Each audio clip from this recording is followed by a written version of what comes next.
I think one of the hardest things about postpartum is pacing your workouts and getting back to moving again. Again, we really just want to be working out for the energy, for the strength benefits, not, focusing on bouncing back after baby quickly, but focusing on what's going to make us feel good and make us stronger to be present for our families. I'm Kelsey Baas, doctor of physical therapy and founder of Compleo, and this is my 4-month-old. Once you get out of that newborn stage, you start feeling ready to move again, but you may not consistently have the energy for that 5 a.m. workout class every day, or really the schedule that allows that, because they're so unpredictable at this age. One of my favorite ways to get moving again after baby is incorporating baby with your workouts. Then you don't have to worry about schedule or being able to get away from the house. So those early stages, what that has looked like is walks. And we are still going on a ton of walks. Our walks have gotten longer. We've been increasing our speeds. We all know how important strength training is, and there's lots of ways to get strength training in with baby, and it's also incredibly beneficial for their development.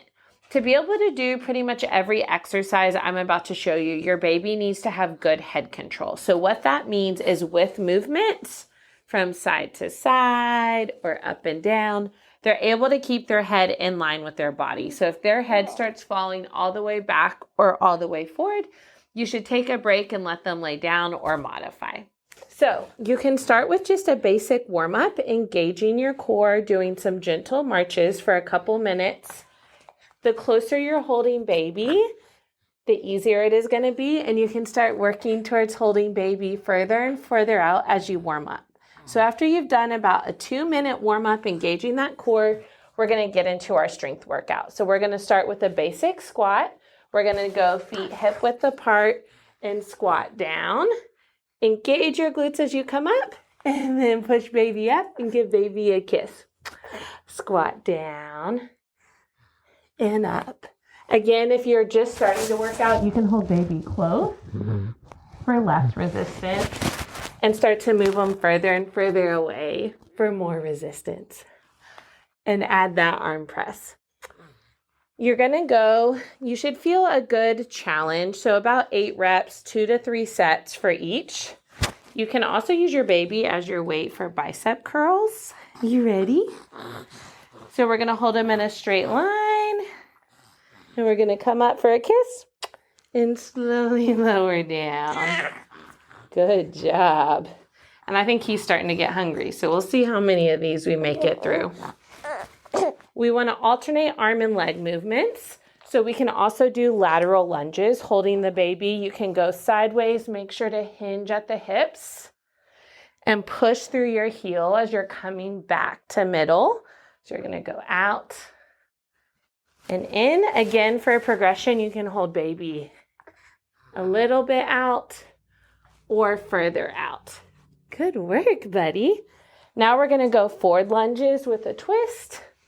So you're going to go lunge, twist, back to middle and up. Lunge, twist, and up. Good job. And then we're going to head to the floor for some bridges and core work. So one of the first ones that I like to do is bridges. So you can sit them on your hips, hold them, and we're just going to squeeze our glutes and go all the way up and all the way down. This is great because if you do this consistently, you're naturally going to increase your weight as they get bigger. There you go. Good job. So at home, you're just going to want to sets 8 to 12, 2 to 3 sets. We're listening to our bodies and doing whatever feels comfortable. The next thing you can do while you're on your back is some arm strengthening. So you can bring them down for a kiss and push back up. I call these baby bench presses. Good job. So 40 is working on his glute strength, his head control here, and I'm getting to work on my arm strength. Same thing for all of these. You're going to listen to your body when you start to get tired, when you start to feel fatigued, but we're going to be thinking of 2 to 3 sets of 8 to 12. If we're continuing to work on our core strength, Bird dog is another great one you can do with baby. You can work on eye contact or singing songs. Hey, 40. So we're going to come, and you can modify this as needed. So if you're just getting moving again, you might do just one arm at a time and one leg at a time. And of course, as you get stronger, you can go opposite arm and leg, really working on engaging that core and pelvic floor and holding your spine stable. So give it a try at home. Just a quick 15 minutes a day can make a big difference. You don't have to find an hour for a whole workout class. Have fun with your baby and let us know how it goes. When is it too young for baby to start lifting weights? When is it too young for baby to start? How young is too young? When can he start bench pressing? When he can do it with good form. So when they can have perfect form, then they can start lifting weights.